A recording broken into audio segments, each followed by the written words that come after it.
500 warships, the most advanced fleet in galactic history, all sent to hunt down a single human maintenance technician. Commander Zthic thought it would be enough. He thought they understood what they were dealing with. He thought humanity was weak, passive, and easy to control. For 60 years, the entire galaxy believed humans were cowards who would accept any abuse without fighting back. They signed unfair trade deals, accepted exploitation without complaint, and seemed pathetically eager to please. But what the Galactic Council discovered next changed everything they thought they knew about the species from Terra. What they found out will blow your mind. The Valerian High Command had spent 60 cycles building what they thought was the perfect relationship. Humans would provide raw materials, agricultural products, and technological services in exchange for almost nothing. Token payments, outdated star charts, surplus medical supplies, and the humans signed every agreement without protest. It was exploitation disguised as partnership. The Kepler Accords were so one-sided they bordered on theft. But the humans never complained when their compensation was reduced. They lodged no protests when shipments were delayed or lost entirely. They just kept working, kept delivering, kept smiling. The galaxy assumed it was some primitive cultural quirk, this need humans had for face-to-face contact during every delivery. They were half right about the need for validation. But what they didn't understand was that every delivery was a reconnaissance mission. Every diplomatic meeting was intelligence gathering. Every show of weakness was a carefully calculated performance designed to lull their enemies into a false sense of security. If you're fascinated by stories of revenge and justice on a galactic scale, make sure to hit that subscribe button, because this story gets absolutely insane. The incident at Kepler Station began like any other routine transfer. A human freight hauler called Long Road Home arrived with cargo holds full of processed titanium and rare earth elements. Captain Hector, a weathered human with tired eyes, requested permission to dock. But this time, there was a complication. Commander Zthic decided to implement new security protocols. The human crew would be detained and interrogated while their cargo was confiscated. It was theft, barely disguised as bureaucracy. But the humans had never complained before about such irregularities, so what was one more transgression? Captain Hector stood in the docking bay, watching Valerian security forces seize his ship and herd his crew toward detention cells. His weathered face remained carefully neutral, but something in his eyes made Commander Zthic pause. "Is there a problem, human?" Zthic asked, his mandibles clicking with amusement. "No problem," Hector replied quietly. "I was just wondering if you were absolutely certain about this course of action." The question struck Zthic as odd. What could a human do about it? They were outnumbered 50-1, outgunned, and trapped aboard an alien station. But something in the human's tone made the commander's scales prickle with unease. Then Captain Hector reached into his jacket and withdrew a small communication device. With deliberate care, he broke it in half. It was a dead man's switch, a final message sent to destinations unknown, containing coordinates, status reports, and 3 simple words: "Accords are void." The human crew was processed through detention with the same passive cooperation they had always shown. Jake, a maintenance technician about 30 years old with brown hair and unremarkable features, was assigned to Cell Block C with 11 other humans. His psychological profile marked him as compliant and non-aggressive. The guards barely glanced at him. For 18 hours, the humans waited in their cells. They spoke quietly, shared stories. Some slept. The Valerians found this entirely expected. Then, at 0347 station time, Jake, made his move. Don't forget to subscribe, because what happens next defies everything we thought was possible. One moment, Jake was sitting cross-legged in his bunk, eyes closed as if in meditation. The next, he was standing at the cell door, running his hands along the locking mechanism. The electronic lock had 17 separate fail-safes, quantum encryption, and biometric scanners. Jake opened it with his fingernails and what appeared to be a piece of chewed protein bar. The process took him 47 seconds. He freed the other humans with similar efficiency, moving through the detention level like a shadow given purpose. By the time guards found their posts empty, Jake and his companions had already reached the armory. But here's where it gets terrifying. The humans looked at the Valyrian pulse rifles that could punch through starship hulls, the shock grenades that could disable entire boarding parties, the powered armor that turned soldiers into walking siege engines, and they ignored all of it. Instead, Jake began dismantling the station's waste processing system. What followed was 23 minutes of methodical destruction that would haunt survivors' dreams for years. The humans moved through Kepler Station with precision that spoke of extensive planning and a cruelty that defied their reputation for pacifism. They didn't kill randomly. They didn't torture for pleasure. They simply removed every obstacle between themselves and their ship with the clinical efficiency of a surgeon. Waste processing tubes became weapons. Atmospheric recyclers became poison gas dispensers. Emergency bulkheads became crushing implements. Jake demonstrated a working knowledge of Valyrian technology that exceeded that of most Valyrian engineers. He turned their own home into a death trap with tools that were never meant to be weapons and knowledge he should never have possessed. When surviving security forces finally cornered the human crew in Docking Bay 7, Captain Hector stood calmly beside his freed ship, hands empty, expression serene. Behind him, Jake and the others were loading the last of their confiscated cargo. "Stand down," Commander Zthic ordered, his weapon trained on the captain. "Surrender now, and your deaths will be quick." Captain Hector tilted his head slightly. "Deaths? You have murdered 312 Valyrian citizens." "Did you think there would be no consequences?" Zthic snarled. "Oh, there will be consequences," Hector agreed. "Just not the ones you're expecting." It was then that the station's sensors detected incoming ships. Not small human freight haulers, but something else entirely. Something impossibly large, moving at speeds that violated several known laws of physics. The long road home departed without further incident. Commander Zthic was too stunned to prevent their escape. The investigation took weeks.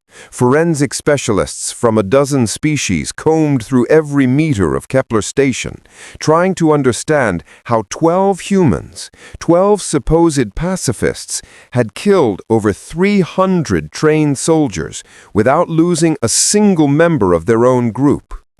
The answer was both simple and terrifying. They had known exactly what they were doing. Evidence suggested that humans had been studying Valyrian technology, psychology, and tactics for the entire 60-cycle partnership. Every trade mission had been reconnaissance. Every diplomatic meeting had been intelligence gathering. Every show of weakness had been calculated deception. The humans hadn't been submitting to exploitation. They had been documenting it. Make sure you're subscribed, because the scale of humanity's plan will absolutely shock you. But even more troubling was their methodology. These weren't panicked civilians fighting for their lives. These were operators executing a mission with military precision. If humans had been planning something like this all along, what else were they capable of? 3 days after the Kepler Station incident, long-range sensors detected a massive disturbance. When scout ships investigated, they found the entire Dolan trade fleet, 37 vessels, floating dead in space. No signs of battle, no energy weapon discharge. The crews were simply gone. Security footage told a chilling story. Jake had somehow materialized aboard the Dolan flagship. He walked through corridors without weapons, without armor, without any visible means of inflicting harm. But every Dolan he encountered simply stopped breathing, stopped moving, stopped existing. Their bodies remained intact, faces peaceful, as if they died without awareness that death was approaching. Jake moved through the entire fleet like a plague given human form. When the last ship fell silent, he vanished, leaving only a message broadcast on all frequencies. The accords are void. We remember everything. The Galactic Council convened an emergency session. Species that had been exploiting human labor for decades suddenly found themselves re-examining every interaction. But it was too late. The humans had vanished from known space entirely. Their trade routes went silent. Their diplomatic missions were recalled. Their colonies simply emptied overnight. The silence was more terrifying than any declaration of war. Then ships started disappearing. Valerian patrols that failed to report in, merchant vessels that never reached their destination, mining operations that went silent. Every missing vessel had been crewed by members of species that participated in exploiting human labor. Every disappearance occurred in sectors supposedly beyond human reach. The Janitas Collective finally broke the silence of the Nile. One of their medical research vessels detected a massive object in an asteroid belt.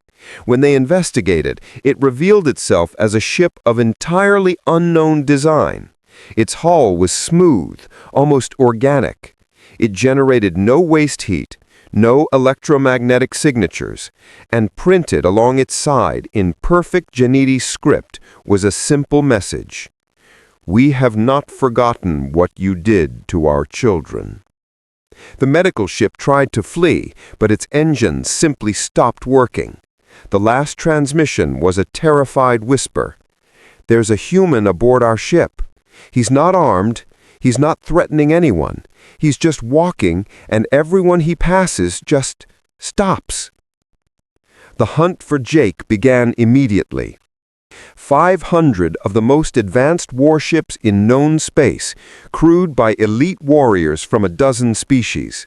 They had tracking systems that could follow a single molecule across star systems. They had weapons that could crack planets. The combined military might of half the galaxy focused on one human male, last seen in the Kepler system, armed with nothing more than his bare hands and an apparently supernatural ability to make beings cease to exist. The irony was devastating. The same species they had dismissed as weaklings now required the largest military mobilization in galactic history to contain a single individual. The fleet spread across 17 star systems, creating a net no ship could slip through. But ships started disappearing. First one, then 3, then 7 more. Each disappearance was accompanied by messages carved into nearby objects with impossible precision. "Commander Zthic, you are hunting the wrong prey." Signed, Jake. "You have beautiful ships, Commander. I've always admired Valerian engineering." The crew of the Stellar Fury fought bravely. They deserved better than the orders they were given. "Do you know what your government did to the colony ships we sent to New Geneva?" "I do." The messages grew more personal, revealing knowledge about Valerian military operations that should have been impossible for any outsider to possess. Jake knew the names of crews, specifications of weapons, details of classified missions buried in the deepest archives. Worse, he seemed to know why each ship had been chosen. He wasn't just hunting them, he was trying them for war crimes they didn't even know they had committed. By day 35, the fleet had been reduced to fewer than 400 ships. Crews were cracking under the strain of being stalked by something they couldn't see, couldn't track, and couldn't fight. Some captains requested withdrawal, others suggested abandoning the hunt. A few proposed using nuclear arsenals to sterilize every system in the search grid. Commander Zthic denied every request. The High Command had been clear. Jake was to be captured or eliminated, no matter the cost. The breakthrough came on day 31. The Shadow's Edge detected an anomalous energy signature. Zthic ordered half the remaining fleet to converge. 200 ships jumped simultaneously, weapons charged, crews ready for anything. What they found was a single human vessel, small and sleek, hanging motionless between two gas giants. It simply waited, as if expecting them. "Commander Zthic," Jake said when the channel opened, his voice calm. "Thank you for coming. We need to talk." "Surrender now and you will be treated according to the Galactic Accords," Zthic replied, though his voice carried little conviction. Jake smiled, and for the first time Zthic noticed the predator's gleam in his teeth. "I'm not here to surrender, Commander. I'm here to negotiate." "You are in no position to make demands, human. You are outnumbered 200 to 1. "Am I?" Jake asked. "Are you sure about that?" Sensors began registering new contacts, dozens of them, appearing throughout the system as if materializing from nothing. Ships designed for war, not crude converted cargo haulers, but purpose-built instruments of destruction that made Valyrian dreadnoughts look like toys. "Where did these come from?" Zthic whispered. "We've been busy during our 60 cycles of peaceful cooperation," Jake replied. "Did you really think we were just sitting quietly while you robbed us blind?" The human fleet moved into attack formation with coordination that spoke of extensive training. But they made no aggressive moves. They simply waited. "You've been planning this," Zthic said, the words tasting like ash. "What planning?" Jake asked. "We haven't fired a shot. We haven't made any demands. We're just here." "The missing ships, the crews that disappeared, that was you." Jake's expression grew colder.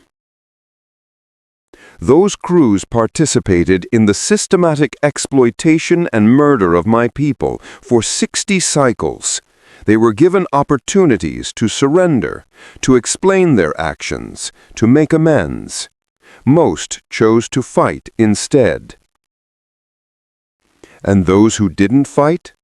They are still alive, somewhere safe, being taught better ways to think about the universe."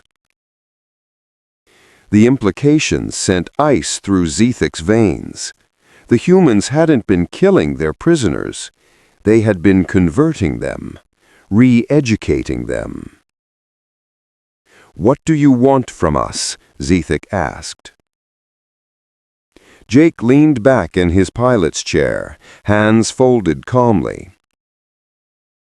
"What I want is irrelevant, Commander. The question is, what are you prepared to give?" "I don't understand." "Let me be clearer. Your government has spent 60 cycles stealing from us, enslaving our people, treating us like resources to be exploited. You've taken our children, our worlds, our trust. You've murdered our colonies and laughed about it afterwards. The Council was operating under the assumption, Jake interrupted, was operating under the assumption that we were too weak to fight back. That assumption has now been corrected." So this is a declaration of war. Jake shook his head slowly. No, Commander.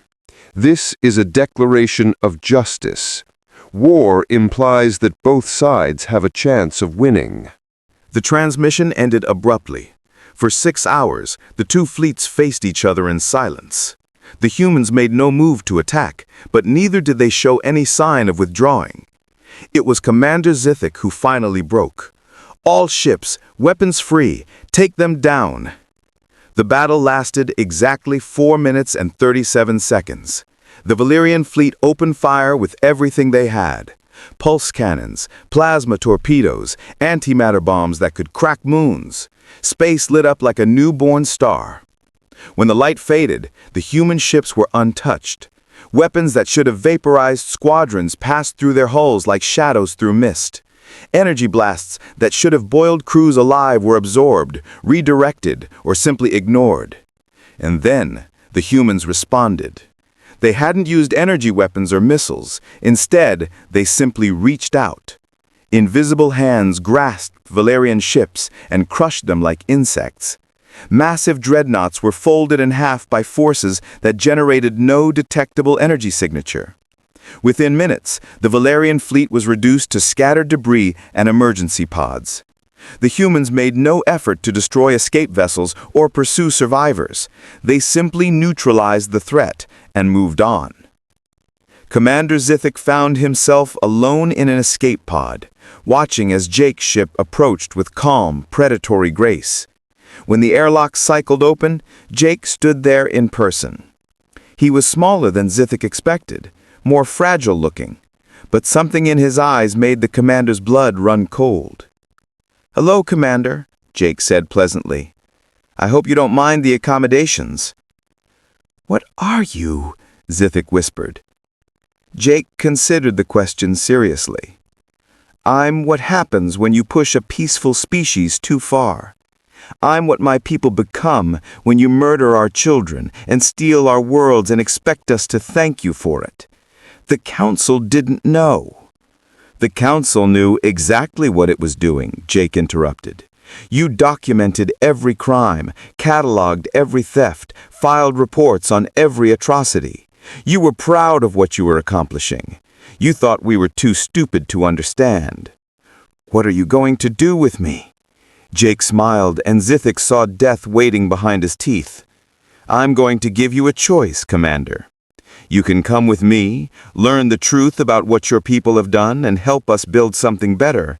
Or you can stay here in this pod and wait for your government to rescue you.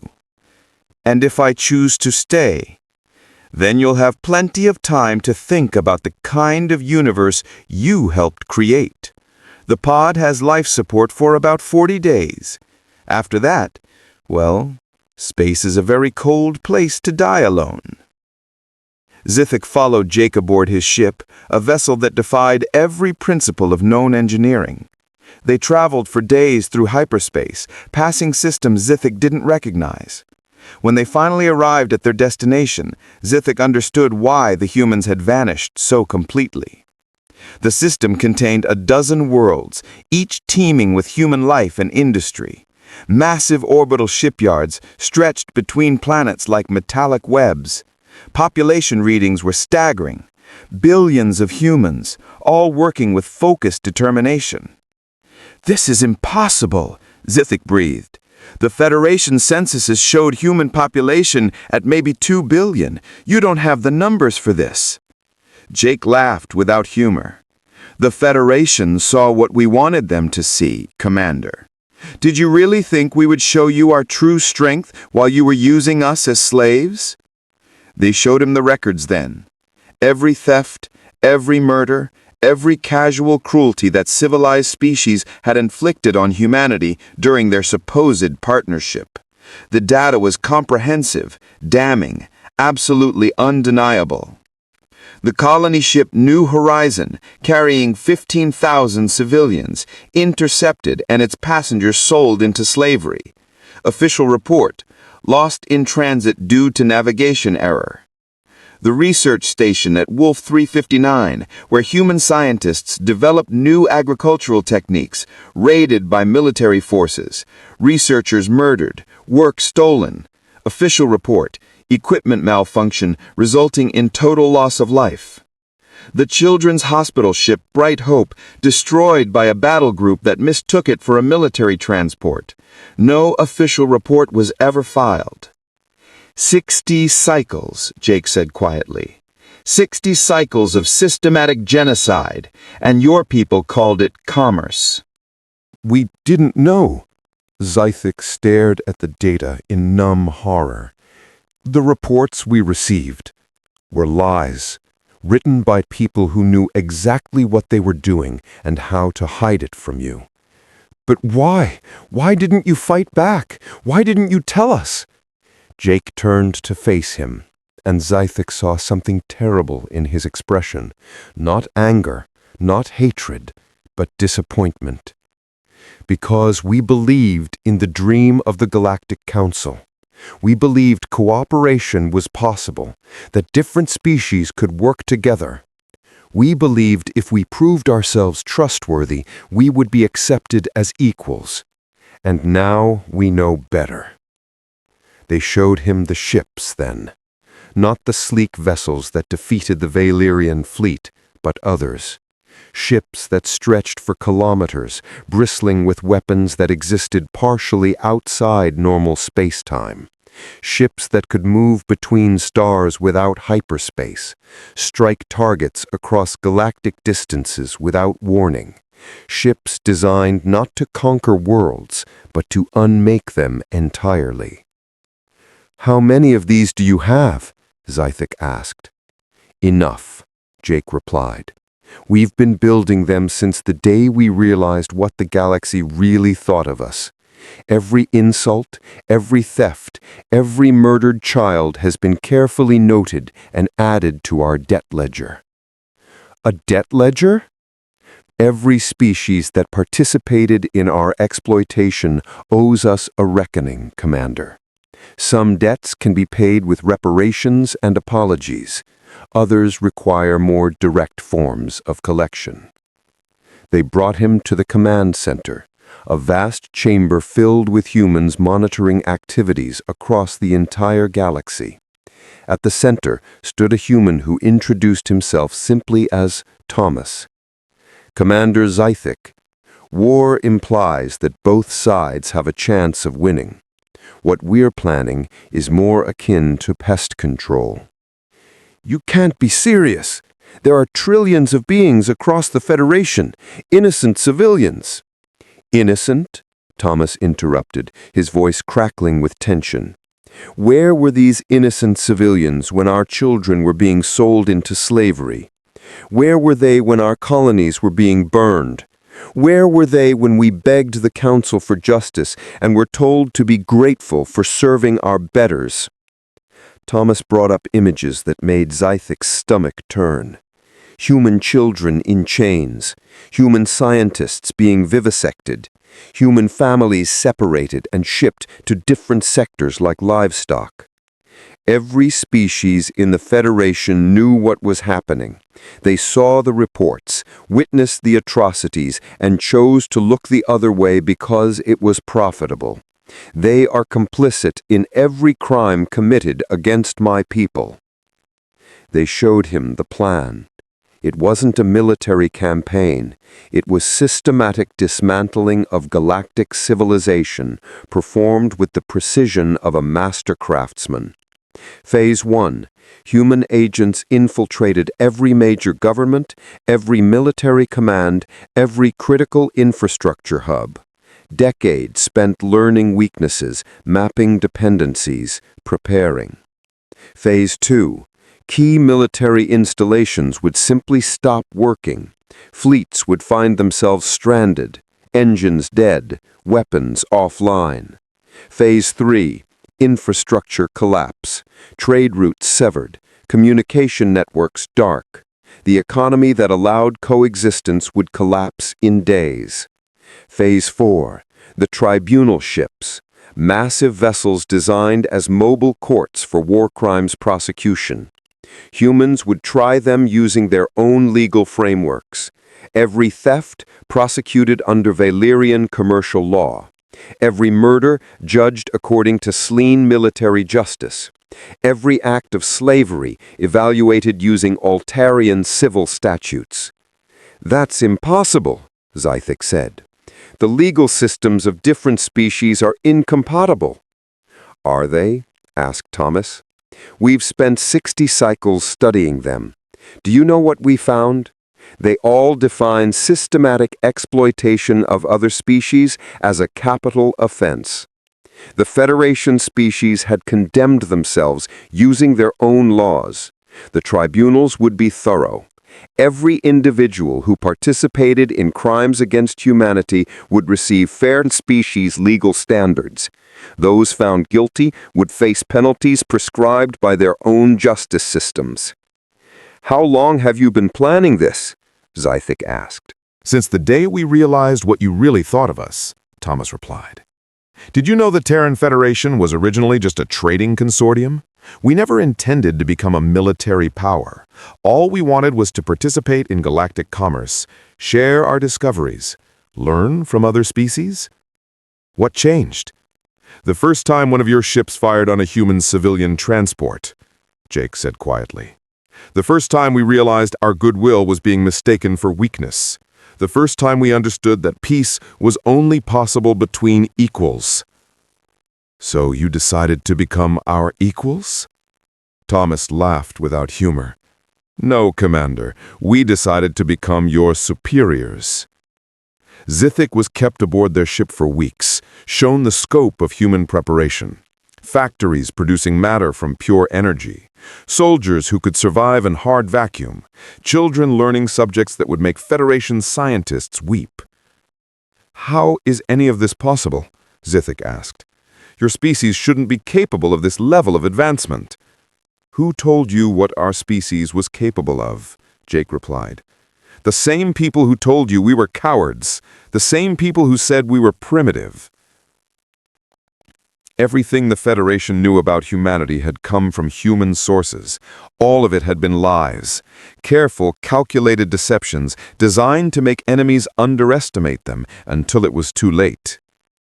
"You've been studying us for 60 cycles, learning our weaknesses, our fears, our blind spots."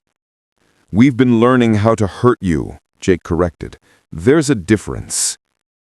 "And now you think you're ready?"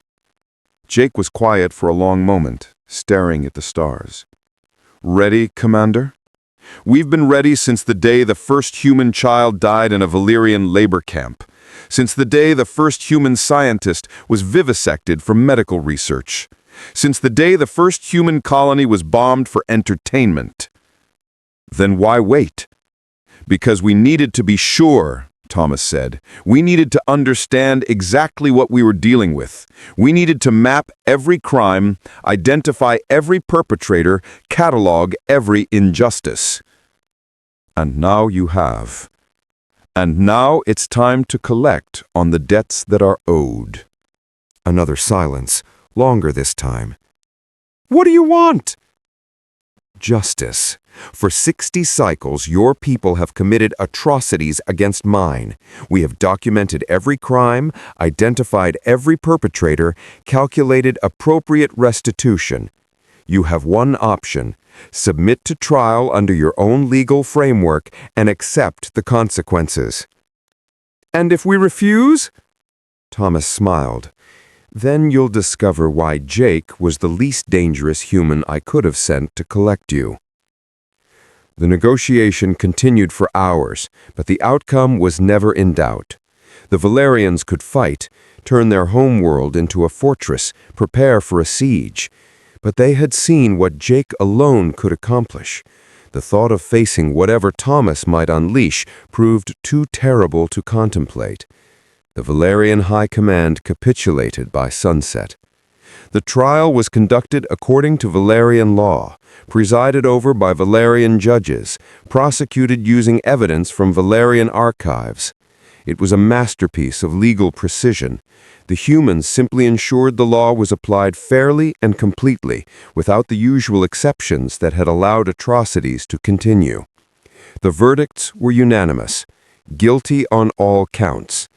The sentences were carried out according to Valerian tradition, exile to the prison world of Ketha, where the convicted would spend their remaining lives contemplating their crimes. But Zthic found himself haunted by a question. What happens next?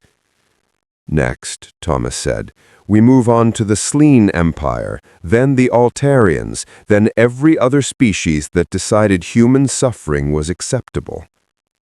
How many more Jakes do you have? Thomas smiled, but there was sadness in his expression. Commander, Jake isn't special. He's not enhanced or modified or unique. He's just human. I don't understand. Every human can do what Jake does. The ability to move undetected, to disable technology with a touch, to make our enemies simply stop existing. These aren't superhuman powers. They're just what we are. The revelation hit Zthic like a physical blow. All of them? Every human?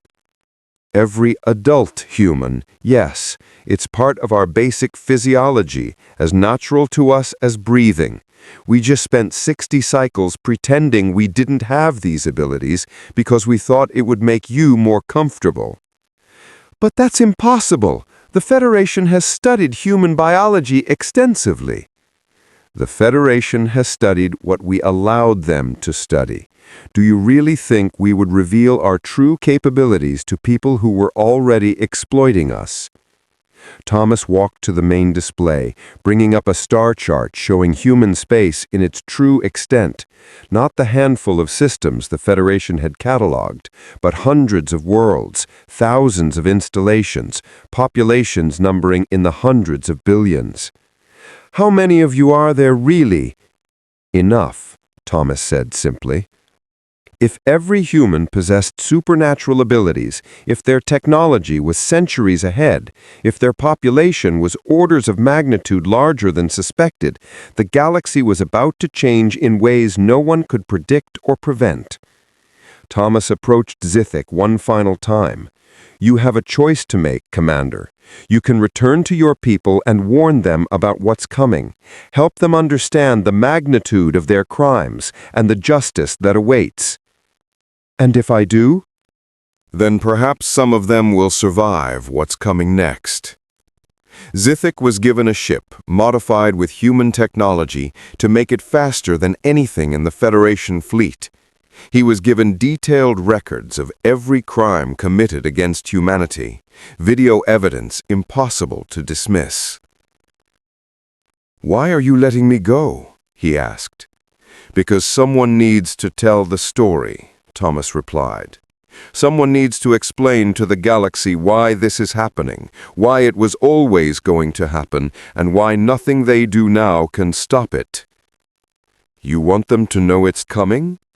We want them to understand that they brought it on themselves." The journey back took 3 days. Zthic reviewed the evidence over and over, trying to find some flaw in the human case. He found none. Every document was authentic. Every image was verified. The humans had built an ironclad case for genocide. Not their own, but the systematic destruction of their people by supposedly civilized species. When he arrived at Valerian Command and delivered his report, the response was predictable. Denial, anger, attempts to discredit both evidence and messenger. But the smart ones began making quiet preparations. It wasn't enough. The Sleen Empire fell in a single day. Their military simply stopped functioning as human agents activated sabotage systems placed years in advance. The Altarians lasted almost a week before their resistance collapsed.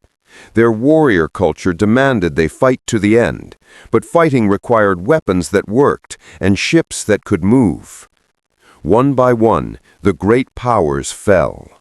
Not conquered, not destroyed, but neutralized, stripped of ability to project power, forced to confront consequences of 60 cycles of systematic brutality. Through it all, humans maintained their facade of civilized legal procedure, every action justified by existing Federation law, every sentence carried out according to established precedent, every prosecution conducted with scrupulous attention to due process. It was justice served cold and absolute. The trial of the Federation Council itself was broadcast across the galaxy, conducted in their own chambers, presided over by their own judges, prosecuted according to their own rules. The humans simply ensured the law was applied without favor or exception. The verdicts came after 7 days of testimony that laid bare the scope of crimes against humanity. Guilty on all counts. Conspiracy to commit genocide, systematic enslavement, crimes against sentience. The sentences were death, not the clean death of an energy weapon, but the slow, inevitable death of a civilization that had lost moral authority to govern. The Federation Council was dissolved, its authority transferred to a new body composed of species they had victimized. Humanity did not seek to rule this new order. They simply ensured those who did rule would remember the cost of cruelty. Zthic watched from his quarters, trying to process the transformation sweeping across the galaxy. The old order was gone, swept away like debris before solar wind. In its place was something new, prioritizing justice over convenience and accountability over profit. But he wondered if they had simply traded one form of tyranny for another. He sought out Thomas for one last conversation. What happens now, when the trials are over, when the guilty have been punished, when the new government is established? What happens to humanity? What happens to the power you've accumulated? Thomas was quiet for a long time. That is the question that keeps me awake at night. You don't know? We know what we want to happen. We want to step back, return to our own space, let the galaxy rebuild itself according to better principles. We want to go home and try to heal the wounds that 60 cycles of oppression have left on our people. But, power is easier to take than to give away. And there are some among my people who believe the galaxy cannot be trusted to govern itself without human oversight. They want to rule. They want to ensure that what happened to us never happens to anyone else. And they believe the only way to guarantee that is to maintain permanent human control over galactic affairs. Zthic felt a chill run through his scales. And what do you believe? Thomas turned to face him. I believe that every species deserves the chance to prove they can be better than their worst impulses. But I also believe that trust, once broken, is almost impossible to rebuild. So what will you do? I don't know, Thomas admitted, but I suspect that decision won't be mine to make. Zthic was given passage back to the Federation, or what remained of it, along with a mission that felt both vitally important and utterly hopeless. Tell them what you've seen, Thomas instructed. Tell them what humanity is capable of, and what we've chosen not to do. Tell them that the age of exploitation is over, and that what comes next depends entirely on the choices they make now. And if they choose poorly? Thomas smiled, but there was no warmth in it. Then they'll discover that Jake was just the beginning. As Zthic's ship departed human space, he found himself thinking about names and the promises they contained. The humans had never chosen an epithet for themselves when they joined the Federation. They had simply allowed others to define them, to categorize them, to reduce them to a convenient stereotype. But now, as he flew through space swept clean of Federation authority, Zthic thought he finally understood what the humans should be called. They were those who remember. Behind him, in the depths of human space, 500 empty Valyrian ships drifted in perfect formation around a maintenance technician named Jake, who sat alone in his small craft and contemplated the weight of choices yet to be made. The galaxy had learned what humans were capable of when pushed too far. But they had yet to discover what humans might become when they stopped pretending to be something they weren't. And in the silence between the stars, Jake smiled and began plotting coordinates for his next destination. The hunt was over. The reckoning had just begun.